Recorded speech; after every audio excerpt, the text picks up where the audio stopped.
bags, they're still in the house. I travel super light. I have 2 more garment bags. Is there a back seat? You know we have one more person coming. It's not my first trip to the rodeo, okay? I know what the Hamptons is. Here. Hey guys, welcome back to my channel. It's your girl, the Brooke Ashley, and today we are here to discuss The Real Housewives of New York, Season 14, Episode 2. And before we get started, let me just say, the second episode definitely gave a lot. I know quite a few of you guys felt like the premiere episode was a bit boring with Cheesegate, and you thought that it was stupid. But I just said, keep holding on, because I had seen the first 3 episodes, and I saw that episodes 2 and 3, I said, yeah, this is the drama that we want to see. Now, I'm going to have to get on a few of y'all, because I don't like when I spot desperation, and when people are performative, and when people want a moment. Sai and Uba, y'all are doing a bit too much. And I think that you guys already know what moments I'm referring to. Let things flow organically. Don't feel this pressure to have to perform and do the most and be extra just because you have cameras following you. We've been watching Housewives since 2007. Be yourself, be authentic. That will always sell. Miss Jessel, girl, I have some words for you, because for you to be so prim and proper, you were so rude at the end. If somebody gives you a gift and you don't like it, keep that to yourself. But to actively voice how much you hate it, how ugly, how hideous you thought the lingerie was, who does that? But guys, I have a lot to say. Let's just jump right on into it, because you guys already know that we don't have a minute to spare. So we open up the episode with Uba in Brooklyn, and she is right outside of Sai's brownstone. We learn that Erin has invited all the women to her beautiful home in the Hamptons, and Erin is in the fabulous Sag Harbor. Now, a quick side note. You all know that I'm from New York. I live in New York, and the Hamptons have a special place in my heart. I have family who have beautiful homes out there in Southampton, Bridgehampton. Sag Harbor holds a very special place in my heart, because when I was younger, my parents would rent a house in Sag Harbor for the entire summer. So a lot of memories there. I love the Hamptons. It's always a pleasure. And for it to be 2 hours outside of the city, you feel like you're in a different world. And another fun fact, Sag Harbor has a very large African-American population. So Black people have been in the Hamptons, especially Sag Harbor. Look into the history, but I was just so thrilled to see that Erin was in Sag Harbor. So we see Sai coming out of her house, and Sai has 8 pieces of luggage. Sai, I like you. You have great style, but I thought that it was extremely inconsiderate for you to bring 8 pieces of luggage for a 3-day trip out east. And on top of that, you're going to be in the Hamptons during the off season when nobody's going to be there. You look silly, and it just felt like you wanted a moment. And I know that you are a top content creator, but you cannot tell me that it makes sense for you to bring 80 looks for 3 days. And I love fashion just like the next woman, but some stuff is excessive. And if you want to bring all that luggage, then fine, but get your own car. You're sharing the car and the trunk space with Jessel and Uba. And Jessel wasn't even there yet to put her luggage in. And the fact that you took over the entire trunk, I was like, how rude of you. I didn't like that side. That left a bad taste in my mouth. And I'm starting to get the impression that you might be a bit self-centered, and it's not a good look. And then when Jessel came, they were scrambling trying to fit her luggage in because Sai's luggage took up the whole damn trunk. I was just like, girl, again. But anyhow, we flipped to Erin. She's already in Sag Harbor. She's excited for the girls to come and see her house and spend some time there. She says that she has been going to the Hamptons since she was little. And then she goes on to say that her and her husband renovated their home and now is 5 bedrooms, 7 bathrooms, and it's 6,500 square feet. And I said they did a fantastic job renovating it because it is gorgeous. Then we see that Erin has hired some Caviar caterers to have a caviar spread, and she says it's a bougie snack for bougie bitches. Now, Erin, I love a good spread. I love caviar. That caviar looked amazing. The presentation, a 10 out of 10. However, I believe on having a full spread. It should have been caviar in addition to a cheese board and some prosciutto. Like, it shouldn't have just been caviar, because there are people who don't like caviar and they might prefer something else. Now we flip right on back to Uba, Jessel, and Sai in the car, and they're just chatting. We find out from Uba that Brynn isn't going to come, or she's going to come late because she's sick. So now Uba goes on to say that she's excited for the weekend, and how she actually is a bit surprised at herself for agreeing to stay at Erin's house because she prefers hotels rather than staying with people. Now, Uba, you and I have that in common. I'm a hotel girl. Baby, give me the nearest Four Seasons, Ritz-Carlton, W Hotel, St. Regis. Like, I love the room service, the concierge. I love being waited on hand and foot.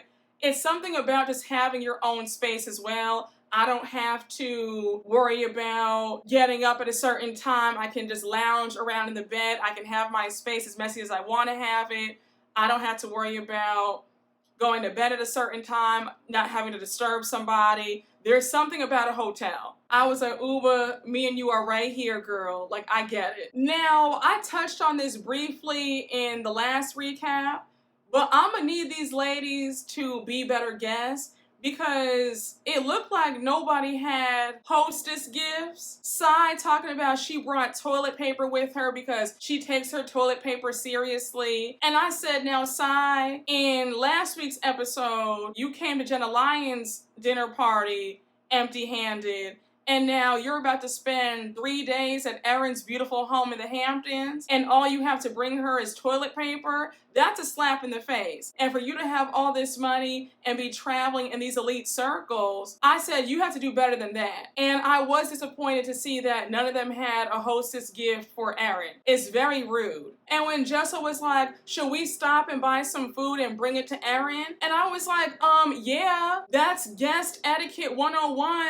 My parents always said that if you stay with somebody at their house, because you save so much money on the hotel, the right thing to do is 1, bring a hostess gift, and 2, take them out to dinner or bring some groceries with you when you come in. I was like, Jessel, that's a no-brainer. Stop at the supermarket the minute you guys get into town and bring some things over. And the way Uba kept saying, oh girl, I'm just so hungry, I hope she has food. And when they called up Erin and she was like, yeah girl, like what do you have to eat? And Erin said, yeah, I'm just getting ready. I have a nice caviar spread. And Uba was making faces saying, oh, like caviar? I don't want that. And then Sai's like, caviar? Really? We're traveling all this way just for caviar? And it's like, yes, I understand that Erin should have had more of a spread, but don't be rude about it. And don't come to her house empty-handed. If you're so hungry, bring some food. Like, I didn't like how they were acting. I thought that they were acting obnoxious and immature and quite ungrateful. And also, that is rude to call somebody up and say, so girl, is there food? Like, we're hungry. Baby, there's a Burger King in Southampton as you're driving into Sag Harbor, okay? So stop there if you're that hungry. And then when Uba was like, how close is your home to the nearest Provisions? And Erin said, oh, I'm 7 minutes away from Provisions. And Uba was like, great. Now, the way Uba kept hyping up Provisions, when I'm in the Hamptons, I do go to Provisions. I mean, I'm not blown away. I don't think that it's just the most amazing grocery store that I've ever been to. When she said it's the Bergdorf Goodman of supermarkets, I was like, I mean, it's a nice supermarket, but again, I'm just not like, oh my gosh. You know what I'm saying? Now, Jenna Lyons has a house in the Hamptons. So because of that, she was already there, and she drove up to Erin's house with her vintage Mercedes. I said, come through. Jenna is just effortlessly cool, and I just live. Like, I love her so much, y'all. I really do. I mean, meeting her in person, I still can't get over it. She is the sweetest.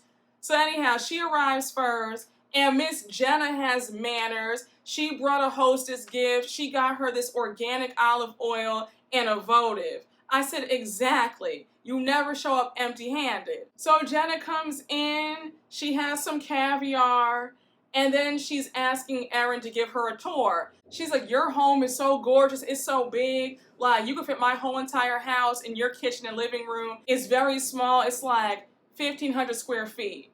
But I'm sure it's very nice though. And it's the Hamptons, girl. I'm sure if you sold it tomorrow, you would still make a cute $2 or $3 million. But Jenna shares that she's nervous for this girls' weekend. She's never done one before. She's like, girl, if I do a sleepover, it's something else. Because we all know that Jenna likes women. So she's like, if it's not a sexual sleepover with another woman, then like, I don't really want to be here. But she says that she's going to hope for the best. She hopes that she's not awkward. And she hopes that they all have a good time. I really like how we see that Jenna is able to express her quirkiness and she's just natural. Like, she's letting it be known that she's not really good in group settings. She's better one-on-one. And she's very self-aware. That's what I like about her. She's not trying to put on airs. She's not trying to pretend like she's just always so in control and has it together. She's like, look, I'm out of my element right now. I am nervous, but I'm going to go in here trying to have a good time. So now we flip back to Uba, Jessel, and Cy in the car, and they're on their way on the Long Island Expressway, and they're just chatting about life. Jessel says that she's excited, and she's like, what do you think we're going to do here? Because I've never been to the Hamptons in the off season. So Uba's like, we'll probably go out to eat, do some horseback riding, exercise, just some stuff like that. So since Uba mentioned horseback riding, Jessel makes a joke that she hasn't ridden anything in a long time.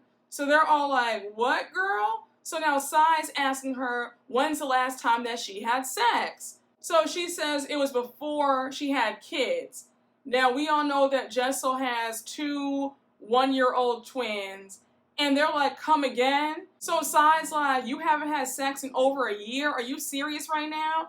Like, girl, that's a mess. When it comes to your marriage, you can't play around like that. Because if the sex is messed up or the money's messed up, the marriage is going to go downhill immediately.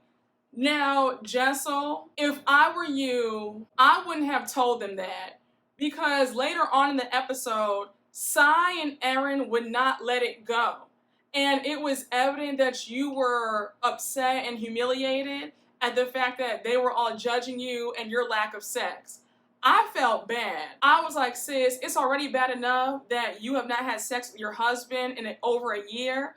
But to publicly share that, and now you got everybody gossiping about you, Cy's making jokes about it. And I thought that Cy was being insensitive. She was like, girl, just get on top of him, just get it over with. Like, what are you doing?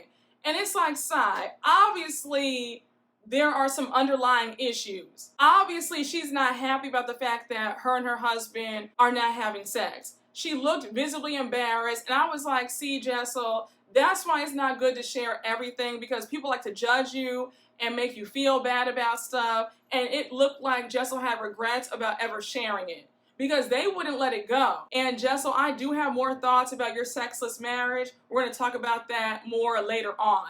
But I just said, girl, a mess, and certain things you don't always need to share, because you have a lot of people who act like, oh, girl, I just care about you, but they really want to hear about all your troubles to gossip about you and judge you.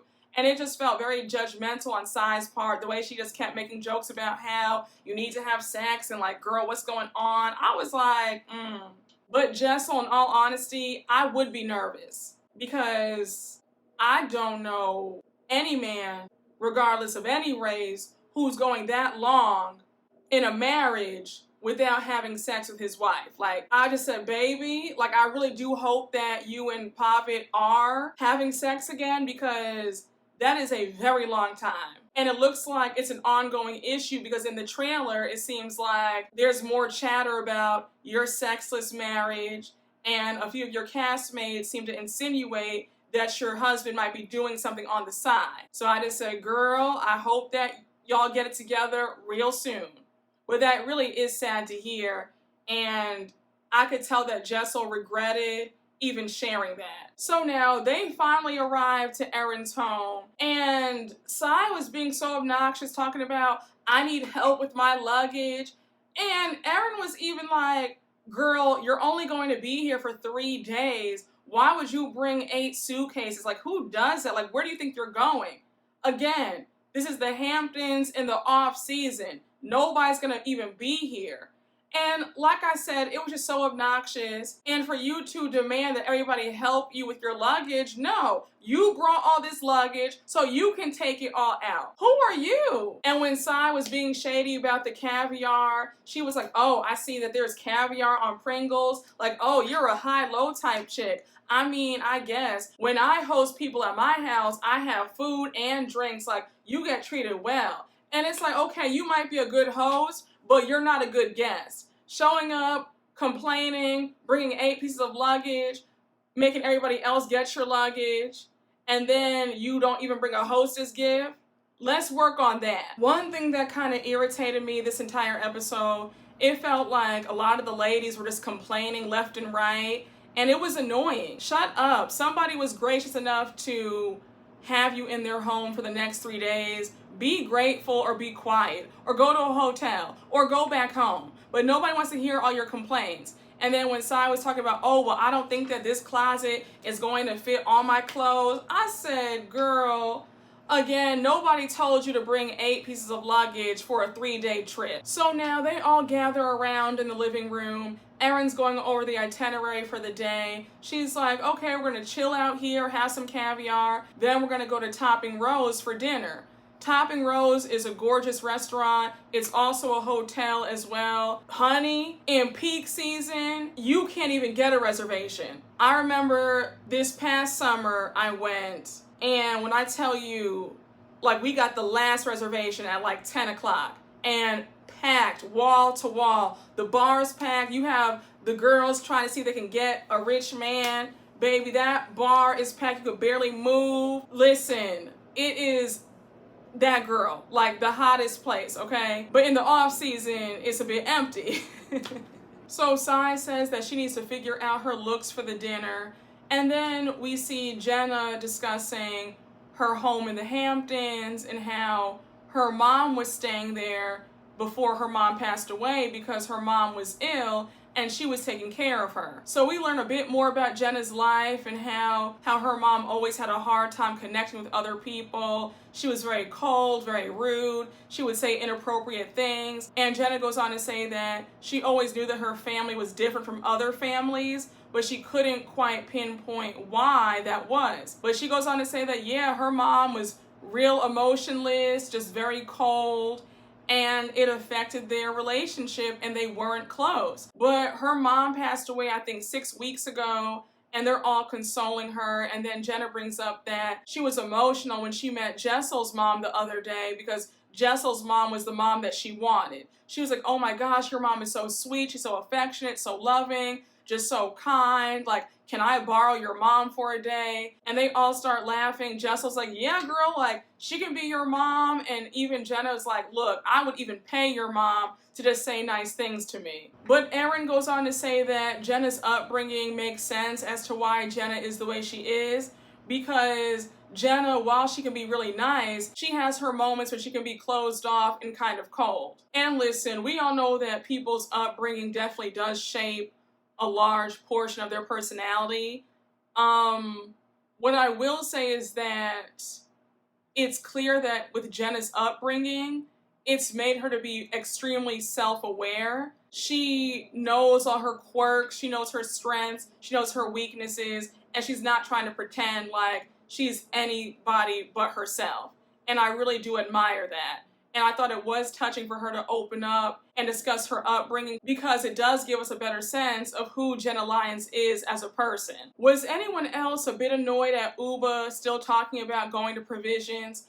Girl, if you're that hungry, just go. You don't need to make a big show about it. And low-key, Uba, that's what you get when you finally went to Provisions and you saw that they were closed. Now, Jessel, let this be a lesson to keep your mouth shut about your lack of sex. Because baby, when Sai brought it up in front of the group about how you need some help to spice it up and how you guys should try on some lingerie to help Jessel out, and Jenna was like, oh, I actually brought everybody some lingerie, let me go get it.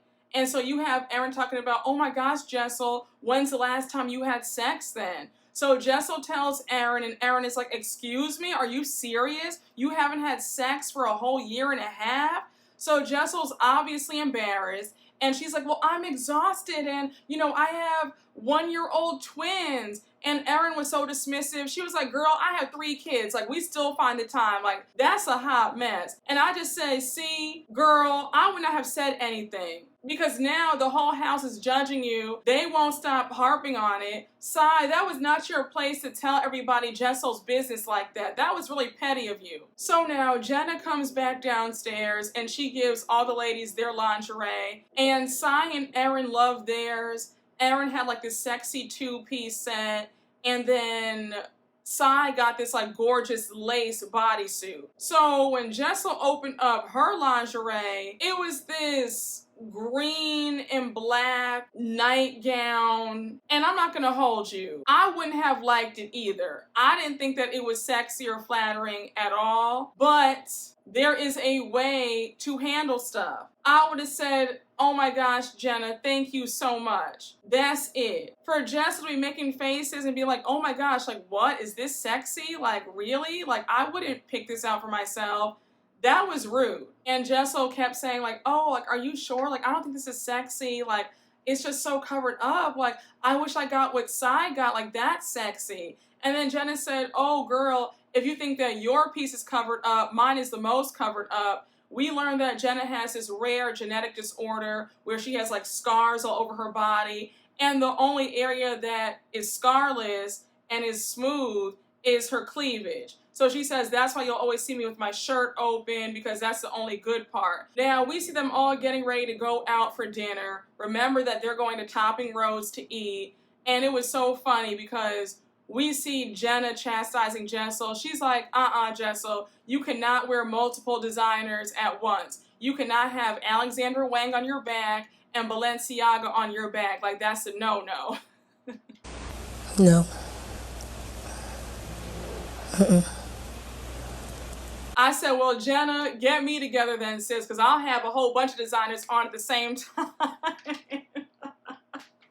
One day soon, my money will be long enough where I'm wearing all head-to-toe Prada, all head-to-toe YSL, all head-to-toe Chanel. You get the picture. But for right now, you're going to see some Christian Louboutin on my feet, an Hermes bracelet, some Tiffany here, David Yurman, YSL bag with the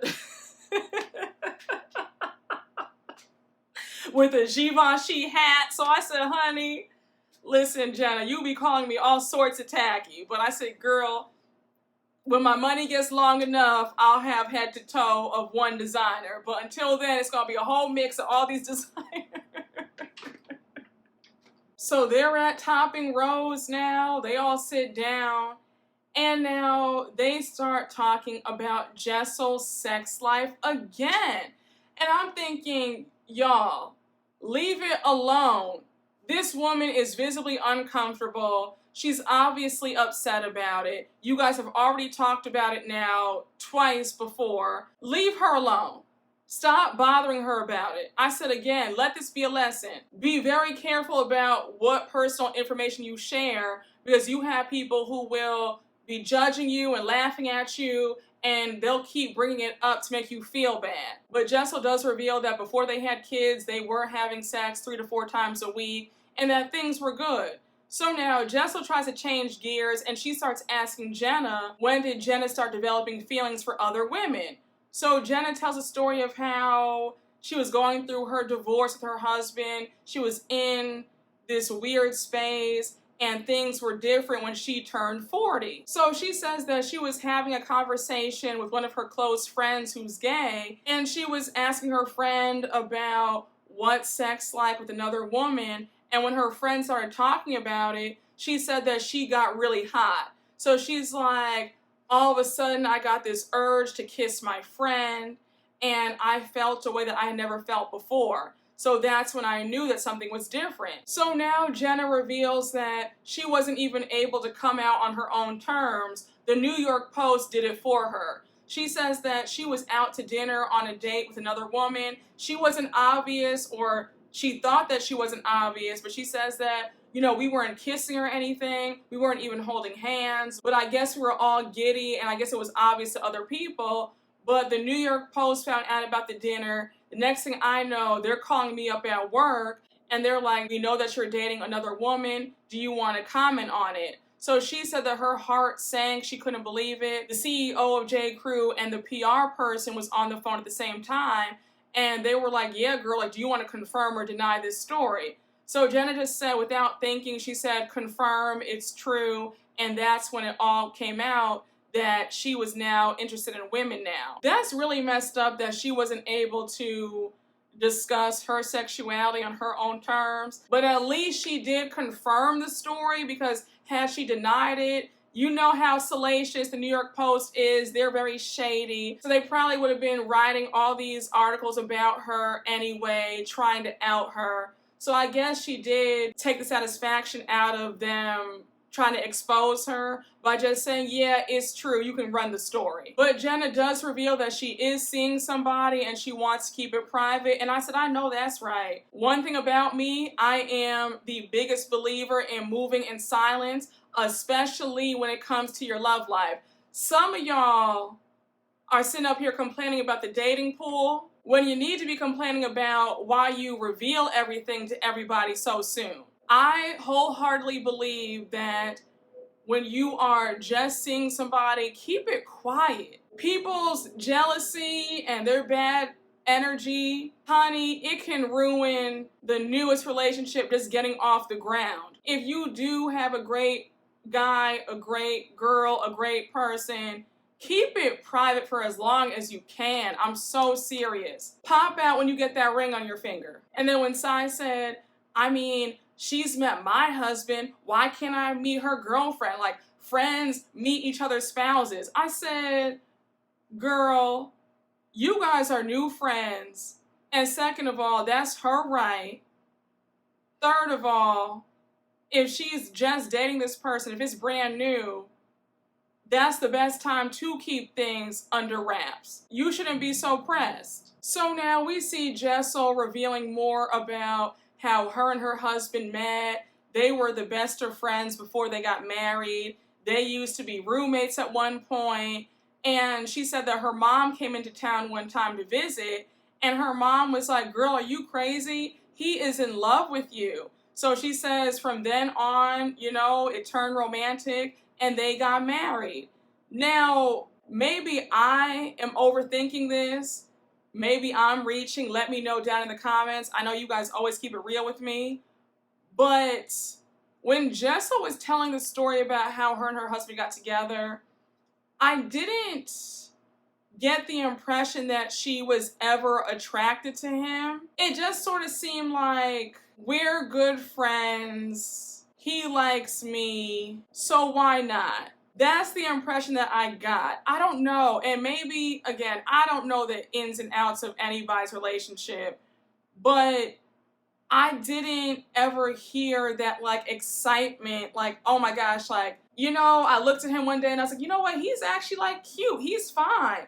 It just seemed like, okay, he's there. He's solid. He likes me, why not? I don't know. Also, we find out that she had to do 5 rounds of IVF to conceive her twins, and the whole process just knocked the wind out of her. And she was just like, in the Indian community, it's frowned upon to use other methods to conceive, and it's almost embarrassing. So we learned that her parents still don't even know that she had to go through IVF. And I was like, well, sis, they know now because you just revealed it on TV. But I was sad to hear that. I was like, the fact that she doesn't feel like she was able to even let her parents know what she was struggling with. But Jessel does say that at one point when they were trying to conceive, she pretty much looked at sex like it was work. Like, oh my gosh, I'm ovulating, let's go. So that's why she's still looking at sex as a chore. So Sai's like, oh my gosh, you just had a breakthrough. It makes complete sense now. Like, I totally get it. Now, again, Sai, let this be the last conversation that you guys have regarding Jessel's sex life or lack of a sex life. It's clear that she's hurt about it. Nobody's going to be happy that they're in a sexless marriage or relationship. And again, I think that Sai and Erin do need to back off and just let Jessel figure it out. Now, when Uba, Sai, and Erin went to the bathroom, Uba was doing too much, going into the kitchen when the chef is cooking.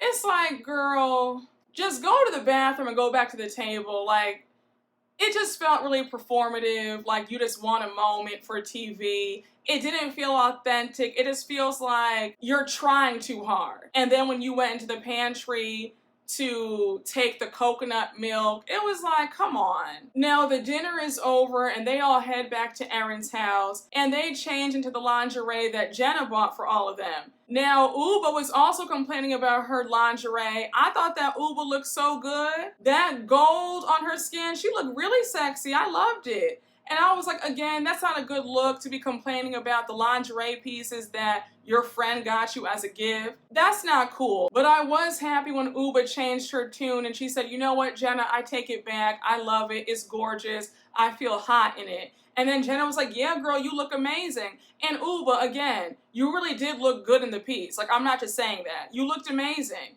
I thought that you looked sexy, so I don't know how you could get grandma vibes from it. Now, Jessel's piece was definitely grandma vibes, but yours wasn't. So now Jessel comes downstairs and the whole entire time she is complaining about how ugly her lingerie piece is. She's like, I feel like a grandma. This is so hideous. Like, it's a size large. Who wants to see that? Like, definitely not sexy. Why would she pick this out? I look like a Christmas tree. And I mean, Jessel would not stop. Jenna's in the kitchen. She's mortified because it's like the audacity of you to insult what I bought you in front of my face.